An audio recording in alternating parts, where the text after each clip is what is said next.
Hello नमस्कार मेरे दोस्तों, स्वागत है आप सभी का अपने YouTube चैनल रोशन ITI बेगूसराय पर। दोस्तों, पारा मेडिकल के इस बृहद श्रृंखला को आगे बढ़ाते हुए आज के इस वीडियो में मैं आपको बायोलॉजी सब्जेक्ट से ही रिलेटेड एक आसान सा टॉपिक विटामिन के बारे में हम पढ़ने वाले हैं। इस वीडियो में हम MCQ क्वेश्चन को नहीं पढ़ करके हम उस चैप्टर को ही पढ़ने का प्रयास करेंगे जो कि एग्जाम के दृष्टिकोण से है।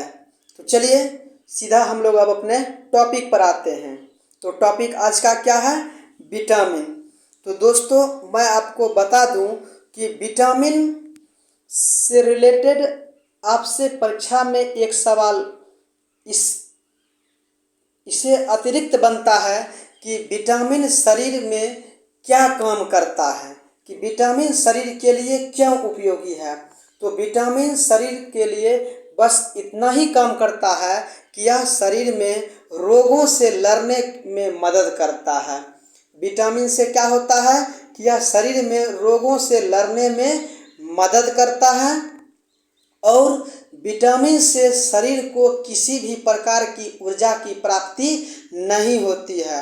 तो शरीर में ऊर्जा की प्राप्ति किन चीज़ों से होती है?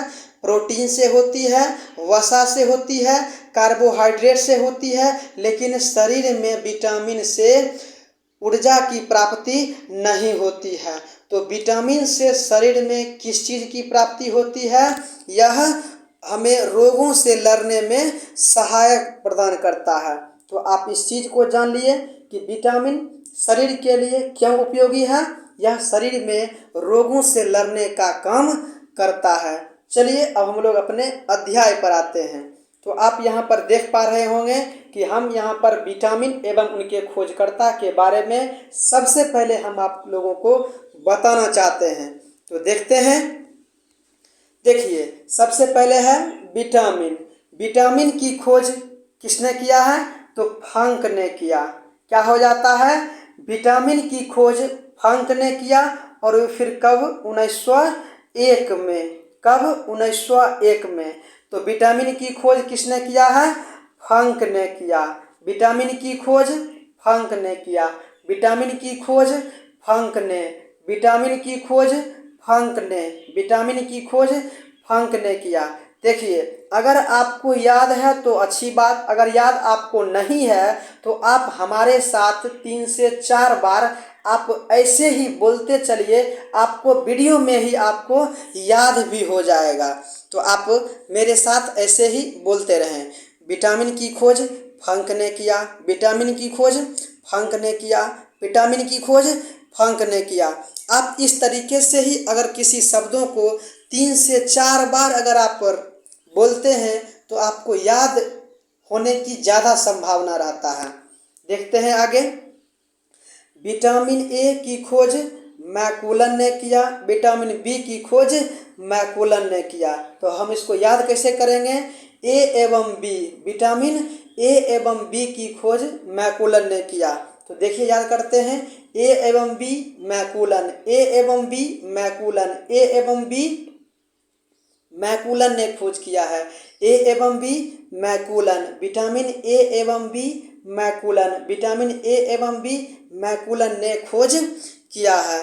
आगे बात कर लेते हैं विटामिन सी को। विटामिन सी की खोज हॉलकट ने किया। विटामिन सी की खोज हॉलकट ने किया। सी की खोज हॉलकट ने किया। सी की खोज हॉलकट ने किया। और विटामिन डी की खोज हॉपकिंस ने किया। विटामिन डी की खोज हॉपकिंस ने किया।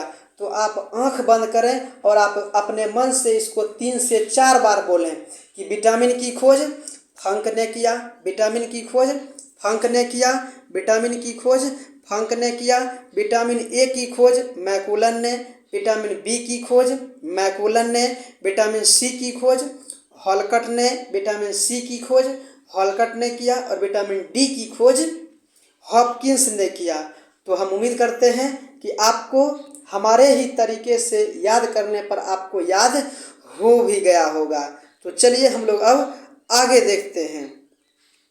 आगे है कि विटामिन के रासायनिक नाम और उनका खोज कब किया गया है, तो देख लेते हैं हम। तो हम देखिए, विटामिन के जो खोज हैं यह वर्ष आपके लिए उतना ज़्यादा इम्पोर्टेंट नहीं है। हालांकि जो स्टूडेंट्स याद करना चाहते हैं वे याद कर सकते हैं, लेकिन आपसे रासायनिक नाम पूछे जाने की अत्यधिक संभावना है, तो आप इस चीज़ को याद कर लें। तो देखते हैं, विटामिन ए का रासायनिक नाम रेटिनॉल। क्या है? विटामिन ए का रासायनिक नाम रेटिनॉल। B1 का नाम थायमिन। विटामिन B1 का नाम क्या होता है? रासायनिक नाम थायमिन। B2 riboflavin. क्या होता है? B2 riboflavin. B3 niacin. B3 niacin और B5 पेंटोथेनिक। B4 विटामिन नहीं होता है। तो होता क्या है? Vitamin B1 thiamine, B2 riboflavin, vitamin B3 niacin और विटामिन B5 पेंटोथेनिक एसिड होता है। तो चलिए एक बार फिर से इसको रिवीजन कर लेते हैं कि विटामिन ए का रासायनिक नाम रेटिनॉल, विटामिन B1 का रासायनिक नाम थायमिन, विटामिन B2 का रासायनिक नाम राइबोफ्लोविन एवं विटामिन B2 का रासायनिक नाम राइबोफ्लोविन, विटामिन B3 का रासायनिक नाम नियासिन, विटामिन B5 का रासायनिक नाम पेंटोथेनिक अम्ल एवं विटामिन B6 का रासायनिक नाम पैरिडॉक्सिन होता है। विटामिन B6 का रासायनिक नाम पैरोडॉक्सिन। विटामिन B6 का रासायनिक नाम पैरोडॉक्सिन होता है। विटामिन B6 का रासायनिक नाम पैरोडॉक्सिन होता है। B7 का रासायनिक नाम बायोटीन होता है। B7 का रासायनिक नाम बायोटीन होता है। विटामिन B12 का रासायनिक नाम साइनोकोबालामिन होता है। क्या हो जाएगा? विटामिन B12 का रासायनिक नाम साइनोकोबालामिन होता है। आगे, विटामिन C का रासायनिक नाम एस्कॉर्बिक एसिड होता है। विटामिन C का एस्कॉर्बिक एसिड या एस्कॉर्बिक अम्ल। आगे है, विटामिन D का रासायनिक नाम कैल्सीफेरॉल होता है। विटामिन D का रासायनिक नाम कैल्सीफेरॉल होता है। क्या हो जाता है? विटामिन D का रासायनिक नाम कैल्सीफेरॉल। विटामिन E का रासायनिक नाम टेकोफेरॉल। क्या होता है? टोकोफेरॉल या फिर टेकोफेरॉल। तो विटामिन E का रासायनिक नाम टोकोफेरॉल होता है और विटामिन K का रासायनिक नाम फिलोक्विनोन होता है। विटामिन K का रासायनिक नाम फिलोक्विनोन होता है। तो चलिए इसको हम लोग फिर से एक बार और रिवीजन कर लेते हैं। तो देखिए, विटामिन ए का रासायनिक नाम रेटिनॉल, B1 का नाम thiamine, B2 riboflavin, B3 niacin, B5 pantothenic अम्ल। क्या हो जाता है? B5 पेंटोथेनिक अम्ल। आगे बात करते हैं कि B6 का नाम क्या है? विटामिन B6 का रासायनिक नाम पैरिडॉक्सिन होता है। विटामिन B7 का रासायनिक नाम बायोटीन होता है। विटामिन B12 का रासायनिक नाम साइनोकोबालामिन होता है। विटामिन C का रासायनिक नाम एस्कॉर्बिक अम्ल होता है। विटामिन D का रासायनिक नाम कैल्सीफेरॉल होता है। विटामिन E का रासायनिक नाम टेकोफेरॉल होता है। क्या हो जाता है? विटामिन E का रासायनिक नाम टोकोफेरॉल होता है। क्या है? विटामिन E का रासायनिक नाम टोकोफेरॉल होता है। आगे, विटामिन K का रासायनिक नाम फिलोक्विनोन होता है। क्या? कि विटामिन K का रासायनिक नाम फिलोक्विनोन होता है। तो उम्मीद करते हैं कि यह भी टॉपिक आपको याद हो गया होगा। आगे बात करते हैं कि विटामिन से होने वाले रोग। पहले मैंने आपको क्या बताया कि विटामिन के खोजकर्ता कौन है और कौन कौन से विटामिन हैं और उन विटामिन की खोज किन्होंने किया है। दूसरे नंबर में मैंने आपको बताया कि विटामिन के रासायनिक नाम कौन से हैं। और अब हम बात करने वाले हैं कि विटामिन से कौन कौन से रोग में विटामिन यह काम आने वाला होता है। तो देखिए, रोग होता है रतौंधी रोग, जो कि आँख से संबंधित बीमारी होता है और इसमें विटामिन ए की कमी होने पर रतौंधी संबंधी रोग होता है। याद हो गया होगा कि रतौंधी नामक बीमारी विटामिन ए की कमी से होता है। याद हो गया होगा, रतौंधी हो गया या फिर जीरोपैथेलेमिया का रोग विटामिन ए की कमी से होता है। याद हो गया होगा, विटामिन ए की कमी से रतौंधी का रोग होता है। विटामिन B1 की कमी से बेरी का रोग होता है। आगे हम लोग बात करते हैं विटामिन B2। क्या है कि विटामिन B2 की कमी से किलोसिस या फिर त्वचा का फटना संबंधी बीमारी होता है। क्या है कि विटामिन B2 की कमी से किलोसिस या फिर त्वचा का फटना संबंधित बीमारी होता है। आगे बात कर लेते हैं विटामिन B3 को।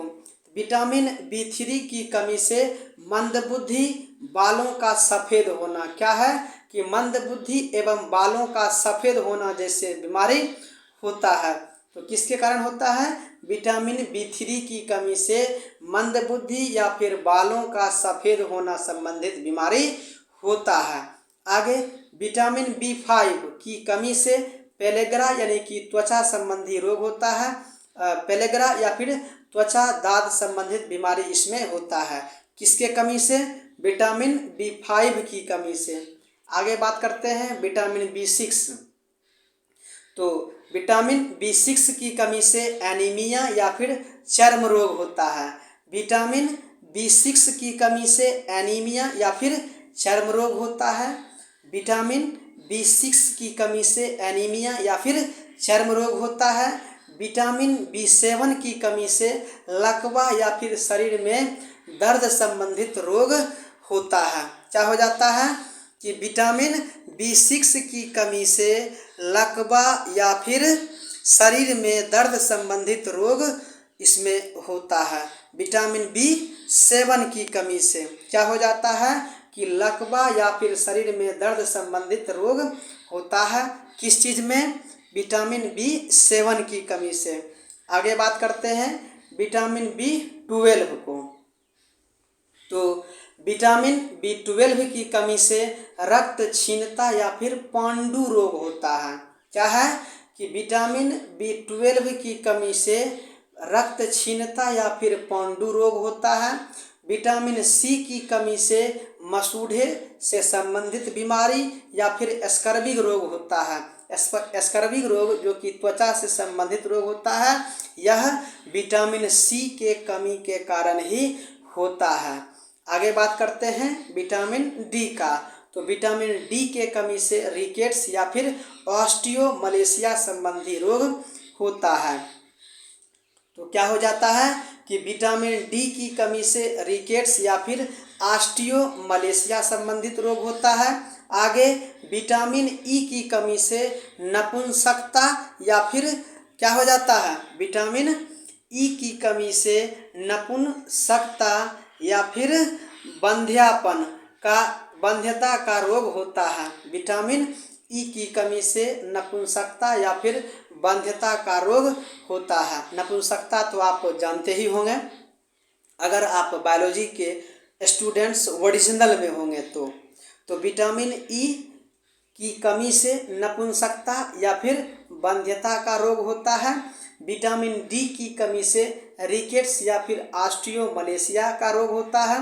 विटामिन K की कमी से रक्त का थक्का न जमना, यानी कि जब शरीर में कहीं पर कट जाता है या फिर फट भी जाएगा तो उस ऐसी स्थिति में क्या होता है कि रक्त देर समय तक बहते रहता है। और सामान्य मनुष्य में क्या होता है कि जब शरीर में कट या फिर फट जाता है तो कटने के कुछ ही सेकंड के बाद रक्त का बहना रुक जाता है। तो वैसे में क्या होता है कि व्यक्ति में विटामिन K की मात्रा भरपूर है, लेकिन जिसका रक्त बहते रहता है उसमें क्या होता है? विटामिन K की मात्रा कमी रहता है, यानी कि विटामिन K उसमें कमी है, ऐसा आप कह सकते हैं। तो हम लोग इसको फिर से एक बार रिवीजन कर लेते हैं कि विटामिन A की कमी से रतौंधी का रोग होता है। विटामिन A की कमी से रतौंधी का रोग होता है। विटामिन B1 की कमी से बेरी का रोग होता है। विटामिन B2 की कमी से किलोसिस या फिर त्वचा का फटना संबंधित रोग होता है। विटामिन B3 की कमी से मंदबुद्धि या फिर बालों का सफ़ेद होना संबंधित रोग होता है। आगे बात करते हैं B5।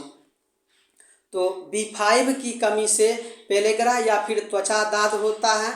विटामिन B6 की कमी से एनीमिया या फिर चर्म रोग होता है। विटामिन B7 की कमी से लकवा या फिर शरीर में दर्द संबंधित रोग होता है। तो विटामिन B7 की कमी से लकवा या फिर शरीर में दर्द संबंधित रोग होता है। आगे विटामिन B12 की कमी से रक्त क्षीणता या फिर पांडु रोग होता है। विटामिन B12 की कमी से रक्त क्षीणता या फिर पांडु रोग होता है। विटामिन C की कमी से स्कर्वी या फिर मसूढ़े का फूलना संबंधित रोग होता है। क्या हो जाता है कि विटामिन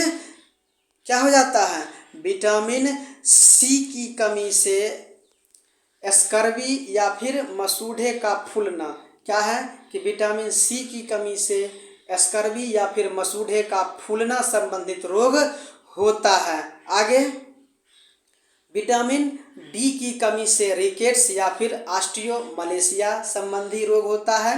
विटामिन E की कमी से नपुंसकता या फिर वंध्यता संबंधित रोग होता है। विटामिन K की कमी से रक्त का थक्का न बनना संबंधित रोग होता है। तो दोस्तों, यही रहे कुछ इम्पोर्टेंट विटामिन से संबंधित तथ्य जो कि आपको परीक्षा के दृष्टिकोण से यह बहुत ही इम्पोर्टेंट है और आपको विटामिन चैप्टर से क्वेश्चन एग्जाम में 2 से 3 क्वेश्चन देखने को जरूर मिलेंगे। तो आप विटामिन चैप्टर से जो क्वेश्चन बनते हैं इस प्रकार के चैप्टर को ज़रूर एक बार पढ़ लें। तो हम उम्मीद करते हैं कि हमारा यह वीडियो आपको पसंद आया होगा। अगर पसंद आए तो एक बार लाइक ज़रूर करें और अभी तक आप हमारे चैनल रोशन ITI बेगूसराय को सब्सक्राइब नहीं किए हैं तो सब्सक्राइब ज़रूर कर लें। मिलते हैं अगले कोई वीडियो में, तब तक के लिए धन्यवाद।